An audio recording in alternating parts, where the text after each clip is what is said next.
நீங்கள் இணைந்திருப்பது அகில நியூஸின் இன்றைய நாளுக்கான தலைப்புச் செய்திகளுடன். அமெரிக்கா மற்றும் இஸ்ரேல் ஆகிய நாடுகள் ஈரானுக்கு எதிராக முன்னெடுத்து வரும் போரை உடனடியாக நிறுத்த கோரி சோசலிச சமத்துவ கட்சியினரால் ஹட்டன் நகரில் நேற்று கண்டன போராட்டம் ஒன்று முன்னெடுக்கப்பட்டது. ஹட்டன் நகரில் உள்ள தொலைத்தொடர்பு அலுவலகத்துக்கு முன்பாக அமைந்துள்ள நடைபாதையில் இந்த போராட்டம் நடைபெற்றது. இதில் சோசலிச சமத்துவ கட்சியின் அரசியல் குழு உறுப்பினர் பாணி விஜயஸ்ரீவர்தன உட்பட கட்சியின் முக்கிய உறுப்பினர்கள் மற்றும் ஆதரவாளர்கள் பலர் கலந்து கொண்டனர். போரை நிறுத்த கோரும் பிரதான கோரிக்கையுடன் பின்வரும் முக்கிய விடயங்களை வலியுறுத்தி போராட்டக்காரர்கள் முழக்கங்களை எழுப்பினர். சர்வதேச ரீதியில் ஒரு சோசலிச சர்வதேசவாத போர் எதிர்ப்பு இயக்கத்தை கட்டியெழுப்ப வேண்டும். பல்கலைக்கழகங்களில் நிலவும் அடக்குமுறைகளை நிறுத்தி ஒன்று கூடும் சுதந்திரத்தை பாதுகாக்க வேண்டும். சர்வதேச நாணய நிதியத்தின் நிபந்தனைகளின் கீழான நிதி வெட்டுகளை உடனடியாக நிறுத்த வேண்டும். கல்வி மற்றும் சுகாதார துறைகளுக்கான நிதி ஒதுக்கீட்டை அதிகரிக்க அரசாங்கம் நடவடிக்கை எடுக்க வேண்டும் போன்ற கோஷங்கள் எழுப்பப்பட்டன.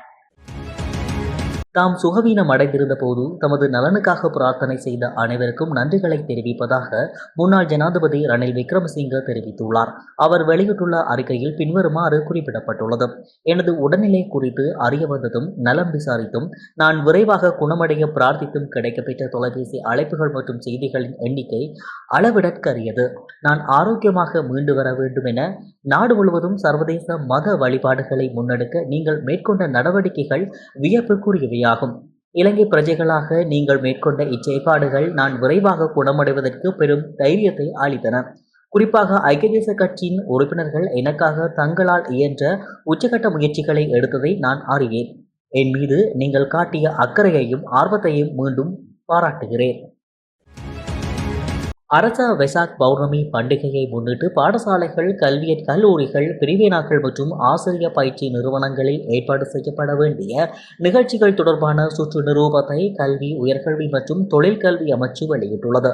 அரச வெசாக் பௌர்ணமி பண்டிகையுடன் இணைந்ததாக மே 26 முதல் ஜூன் 2 வரை வெசாக் வாரமாக பிரகடனப்படுத்தப்பட்டுள்ளது.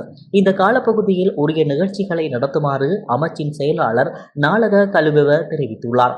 2026 மே 30 வரும் வெசாக் தினத்தை முன்னிட்டு அரச வெசாக் விழா மே 27 மாத்தரை திகஹொட மிடல்வல புராதன விகாரையில் நடைபெறவுள்ளது. புத்த சாசன மற்றும் மத கலாச்சார விவகார அமைச்சு மற்றும் பௌத்த விவகார திணைக்களம் ஆகியன இணைந்து இந்த விழாவை ஏற்பாடு செய்துள்ளன. கடந்த 24 தடம் புரண்ட சாஹரிகா தொடரூந்தில் கடமையாற்றிய ஊழியர்கள் 4 சேவையை உடனடியாக நடைமுறைக்கு வரும் வகையில் இடைநிறுத்துவதற்கு தொடரூந்து திணைக்களம் நடவடிக்கை எடுத்துள்ளது.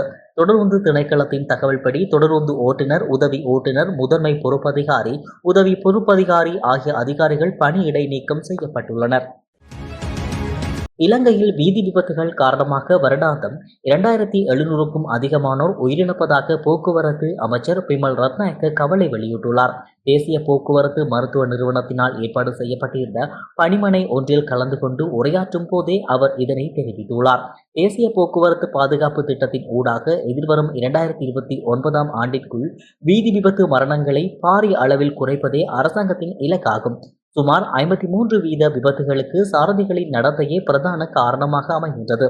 விபத்துகளுடன் தொடர்புடைய சாரதிகளில் 15% முதல் 18% வரையிலானோர் போதைப்பொருள் பாவனையுடன் தொடர்புடையவர்கள் என தெரிய வந்துள்ளது. கிளிநொச்சி தர்மபுரம் பகுதியில் 2 வயது குழந்தையை விற்பனை செய்த தாய் உள்ளிட்ட 3 பேர் கைது செய்யப்பட்டுள்ளனர். குறித்த தாய் குழந்தையை 50,000 ரூபாய்க்கு விற்பனை செய்துள்ளமை விசாரணைகளில் தெரிய வந்துள்ளது. இதையடுத்து தர்மபுரம் காவல்துறையினரால் கைது செய்யப்பட்ட தாய் கிளிநொச்சி நீதிமன்றில் முன்னிலைப்படுத்தப்பட்டு எதிர்வரும் 29 வரை விளக்கமறியலில் வைக்கப்பட்டுள்ளார். கொரோனா மற்றும் நீர்கொழும்பு ஆகிய காவல்துறை பிரிவுகளில் மேற்கொள்ளப்பட்ட 2 வெவ்வேறான சோதனைகளின் போது பெருமளவு சட்டவிரோத மதுபானங்களுடன் 2 கைது செய்யப்பட்டுள்ளனர். வலானா மத்திய ஊழல் தடுப்பு பிரிவினருக்கு கிடைத்த ரகசிய தகவலின் அடிப்படையில் கொரோனா காவல்துறை பிரிவுக்குட்பட்ட பெல்பொல வத்த பகுதியில் இந்த சோதனை முன்னெடுக்கப்பட்டது. இதன்போது 187.5 லிட்டர் சட்டவிரோத மதுபானம் கைப்பற்றப்பட்டது. இந்த சம்பவத்துடன் தொடர்புடைய 60 வயதுடைய சந்தேக நபர் ஒருவர் கைது செய்யப்பட்டுள்ளார்.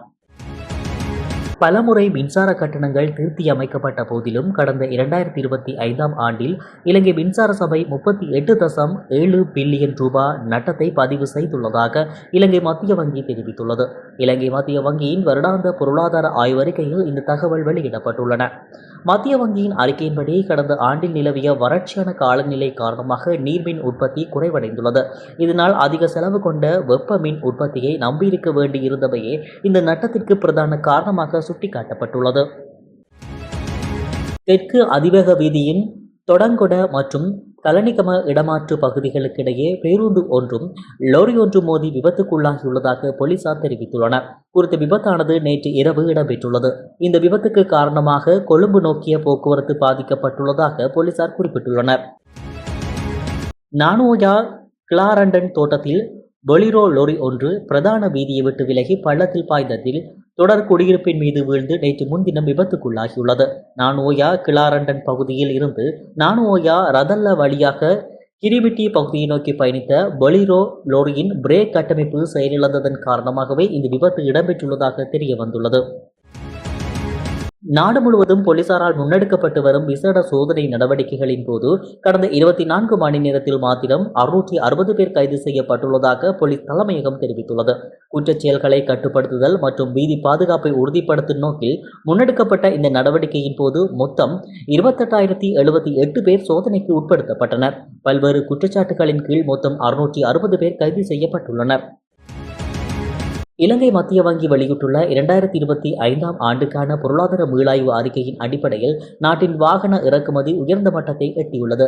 இலங்கையின் வாகன இறக்குமதி மீதான கட்டுப்பாடுகள் நீக்கப்பட்டதை தொடர்ந்து 2025ஆம் ஆண்டில் வாகன இறக்குமதிக்கான செலவு வரலாற்றில் 3வது மிக உயர்ந்த மட்டத்தை எட்டியுள்ளதாக இலங்கை மத்திய வங்கி தெரிவித்துள்ளது. தந்தை செல்வாவின் 49ஆம் ஆண்டு நினைவேந்தல் நிகழ்வு நேற்றைய தினம் யாழ்ப்பாணத்தில் நடைபெற்றது. யாழ்ப்பாணத்தில் அமைந்துள்ள தந்தை செல்வா சதுக்கத்தில் தந்தை செல்வா நினைவு அறங்காவற் குழுவின் தலைவர் ஆயர் சு ஜெபனேசன் தலைமையில் இந்நிகழ்வு நடைபெற்றது. முதலில் சதுக்கத்தில் உள்ள அவருடைய திருவுருவச் சிலைக்கு மலர் மாலை அணிவிக்கப்பட்டதைத் தொடர்ந்து சமாதியிலும் மலர்தூவி அஞ்சலி செலுத்தப்பட்டது. யாழ்ப்பாணத்தில் கடந்த ஆண்டு மலேரியா நோயாளிகள் 5 இனங்காணப்பட்ட நிலையில் அதில் ஒருவர் உயிரிழந்துள்ளார் எனவும் இந்த ஆண்டு மார்ச் மாதம் ஒரு மலேரியா நோயாளி இனங்காணப்பட்டுள்ளதாகவும் வவுனியா பிராந்திய வைத்திய அதிகாரி வைத்தியர் டிசாந்தினி தெரிவித்துள்ளார். வவுனியா மலேரியா தடை இயக்கத்தின் பிராந்திய அலுவலகத்தில் நேற்று முன்தினம் இடம்பெற்ற ஊடக சந்திப்பிலேயே அவர் இவ்வாறு தெரிவித்துள்ளார். இத்துடன் அகில நியூஸின் இன்றைய நாளுக்கான தலைப்புச் செய்திகள் நிறைவடைகின்றன. தொடர்ந்தும் இதுபோன்ற செய்திகளை உடனுக்குடன் பெற்றுக்கொள்ள அகிலம் நியூஸுடன் இணைந்திருங்கள். நன்றி, வணக்கம்.